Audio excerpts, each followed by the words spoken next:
Three important fire button setting जिसको on करते ही आपका फायर बटन हो जाएगा बहुत ज्यादा पावरफुल, जो आपके गेम प्ले को बना देगी अज्जू भाई से राइज स्टार। अरे यार क्या बात कर रहे हो यार भाई साहब, मतलब कुछ भी बोलो। तो ऐसे अज्जू भाई का भी आजकल गेम प्ले सुधर गया है फायर राइज गेमिंग के टिप्स एंड ट्रिक देखकर।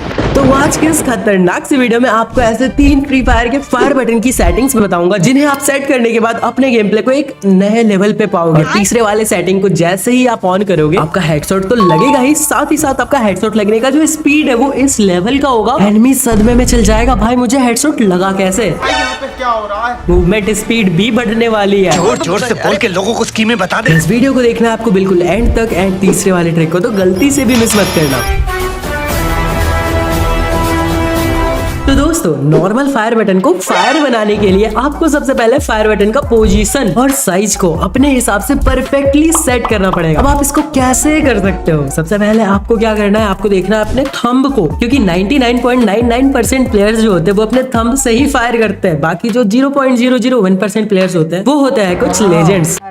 चलो मैं आपको हैंड कैम करके दिखा देता हूँ। अब इस थंब को अपने फायर बटन के ऊपर रखना है और देखना है कि आपका फायर बटन कहीं से भी दिखना नहीं चाहिए। अपने थंब के बराबर अपने फायर बटन को रख लेना, इसका मतलब आपका फायर बटन का साइज परफेक्ट है। इससे होता क्या है, अगर आप बहुत ज्यादा बड़ा रखोगे तो आपको मैं अभी पूरा का पूरा कस्टम एचयूडी समझाता हूँ। ये जो कॉर्सेयर है, ये जो एम है, इसके जो लेफ्ट साइड है कहीं भी क्लिक करोगे, कहीं भी टैप करोगे तो आप अपने जॉयस्टिक को पकड़ लोगे। यहाँ से आप अपने स्क्रीन को रोटेट नहीं कर सकते। अब आपको अपने स्क्रीन को रोटेट करने के लिए बस इस राइट साइड वाले पोर्शन का यूज करना पड़ता है। बट इस राइट साइड में आपको ये गन वाला बॉक्स भी रखना है, आपको जंप करना है, आपको सिट करना है, आपको सोना है, आपको कैरेक्टर का यूज करना है, साथ ही साथ फायर बटन, इतने सारे चीजों को आपको एक साथ लेके इस राइट साइड में चलना पड़ता है। उसके साथ आपको फ्री स्पेस चाहिए जहां पे आप अपने थंब से ऐसे ऐसे स्क्रीन को रोटेट कर पाओ। तो यहाँ पे अगर आप अपने फायर बटन को बहुत ज्यादा बड़ा रख लोगे तो आपको स्पेस ही नहीं मिलेगा। आप रोटेट कैसे करोगे, आप मूवमेंट कैसे करोगे? इसलिए आपको बड़ा नहीं रखना। अब बात करते हैं आपको छोटा क्यों नहीं रखना। अगर आप छोटा रखोगे अपने फायर बटन के साइज को तो आपका गेम प्ले पे फोकस रहता है। जब आप गेम खेलोगे ऐसे में तो आप नॉर्मल जब अपने फायर बटन को सेट करने आए हो तो आप अपने फायर बटन को देख के मारोगे, पर जब आप गेम खेलोगे ना तब आप अपने फायर बटन को नहीं देख कर मारोगे। आप ऐसे बस अपने गेम पे फोकस रहेगा, आपका थंब ऑटोमेटिक आपके फायर बटन पे जाएगा और ऑटोमेटिक वो फायर करेगा बिना देखे।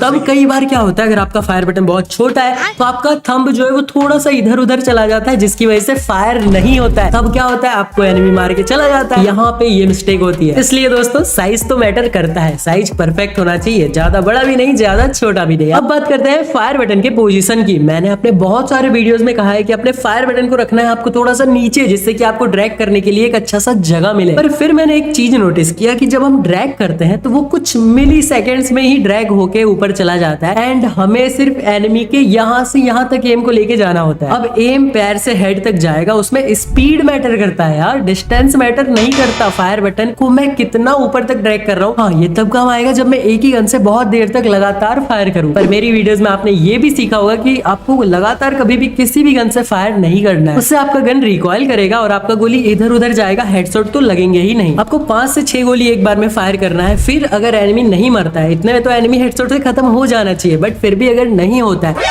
तो आपको थोड़ा सा ब्रेक लेना है, या तो आप वॉल लगा दो या फिर आप एक बार सेटअप करो या फिर थोड़ा जंप कर लो, कुछ भी कर लो, बट 5-6 गोली के बाद आपको एक ब्रेक लेना है। यूएमपी और एके ऐसे गनों में तो बिल्कुल एकदम याद से यही करना है। समझ रहे हो? बैक टू द पॉइंट, हमें यहाँ पे अपने फायर बटन को रखना कहाँ है। मैंने बहुत ज्यादा दिमाग लगाया, बहुत ज्यादा रिसर्च किया और फिर ये चीज समझा कि हमारा जो डिफॉल्ट फायर बटन का पोजीशन होता है वो भी कुछ खराब नहीं होता, क्योंकि आपको स्पेस प्रॉपर मिल ही जाता है। एंड आप कभी भी ऐसे फोन को होल्ड करोगे तो आपका जो थंब है वो इसी जगह पे नेचुरली आएगा। आप अपने फोन को ऐसे होल्ड करो और आपका थंब देखो कहाँ पे जा रहा है, यहाँ से आपको अब ड्रैग करना है। तो इस चीज को दिमाग में रखते हुए फायर बटन के पोजीशन को खुद से सेट करो। क्या बात है, क्या बात है। अब हमने इसका साइज भी सेट कर लिया और परफेक्टली इसका पोजीशन भी सेट कर लिया अपने हिसाब से। अब बहुत सारे प्लेयर्स एक मिस्टेक करते हैं, वो अपने फायर बटन को हाइड कर देते हैं, मतलब उसका ऑपेसिटी को बिल्कुल कम कर देते हैं, जिससे कि आप फायर करते टाइम आपका हाथ वहां पे नहीं जाता, इधर उधर चला जाता, आपको फायर बटन दिखाई नहीं देता।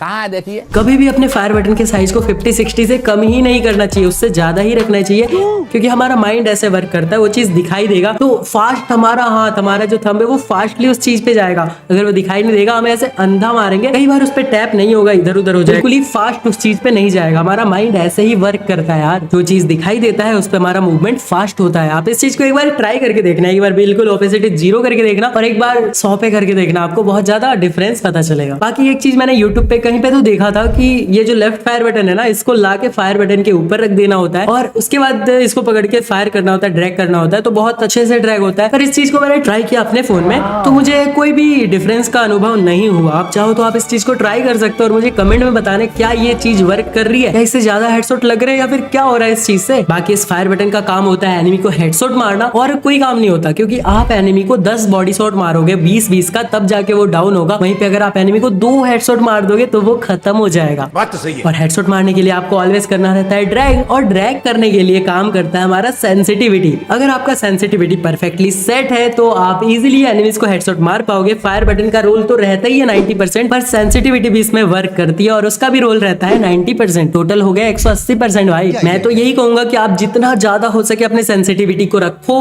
अगर आपका सेंसिटिविटी कम में भी चल जा रहा है, आप मार ले रहे हो, पर फिर भी अपने सेंसिटिविटी को ज्यादा रखो। आपको अभी के लिए ज्यादा लगेगा, पर जैसे आप खेलते जाओगे आपको उस चीज की आदत हो जाएगी और ज्यादा सेंसिटिविटी में आपका मूवमेंट भी बहुत ज्यादा फास्ट होगा। हेडशॉट भी बिल्कुल स्पीड में मार पाओगे। कम सेंसिटिविटी में मारोगे तो हेडशॉट तो लगेंगे पर वो कम लगेंगे और स्लो लगेंगे। पर वहीं पे अगर आपका सेंसिटिविटी ज्यादा होगा तो आप डायरेक्ट लेग से डायरेक्ट हेड पे चले जाओगे। आपका एम बहुत जल्दी मूव करेगा। आप समझ रहे हो इस चीज को? समझोगे यार। सब्सक्राइबर अपने बहुत ज्यादा प्रो है। फायराइज गेमिंग की वीडियोस देखते हैं ना, तो प्रो कैसे नहीं होंगे यार। और जिसने सब्सक्राइब नहीं किया वो सब्सक्राइब कर दो भाई। अब सब्सक्राइब कर ही रहे हो तो आपका भी कुछ फायदा होना चाहिए यार, आपको भी खुशी मिलनी चाहिए। नहीं, ये वाली खुशी नहीं, आनंद आनंद मिलना चाहिए यार आपको। और आनंद कैसे मिलेगा? एक ही ऐसी चीज है जिससे हमें आनंद मिल सकती है गेम के अंदर, और वो है डायमंड्स। डायमंड से हम बंडल, गन स्किन सब कुछ ले सकते हैं। और डायमंड्स को हम कैसे ले सकते हैं? पैसों से। बहुत महंगे आते हैं यार डायमंड। पर मैंने आप लोगों के लिए ढूंढ निकाला एक ऐसा ट्रिक, एक ऐसा खुफिया ट्रिक जो सिर्फ ओल्ड लेजेंड प्लेयर्स को ही पता है, पर अब आपको भी पता चलने वाला है। कुछ नहीं करना है, इस वाले वीडियो पे क्लिक करना है, जाके इस वाले वीडियो को पूरा देखना है। पूरा का पूरा ट्रिक मैंने स्टेप बाय स्टेप बताया है, जाके देखो, फॉलो करो और कर लो अपने अकाउंट में डायमंड्स की बारिश। 5000 डायमंड्स बिल्कुल ही फ्री में ले पाओगे यार। जाके देखो इस वाले वीडियो को। मैं मिलता हूँ आपसे अगली वीडियो में, तब तक के लिए bye bye, take care and love you all.